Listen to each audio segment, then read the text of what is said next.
Welcome back friends in our channel Art Live with Muhammad Shehzad. Today we are going to make a Christmas greeting card. For that I just quickly tell you about what we need. After that we will start to making that one. First of all we have to take the round of 30 millimeter that we have to make the pendle of that one with the red strip. The strip size is A4 size, so you can say 297 From inside we use two color yellow and white, 297 each a strip.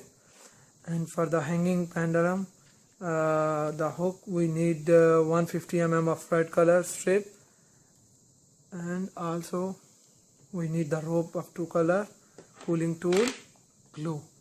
So let's get started friends to make the Christmas greeting card.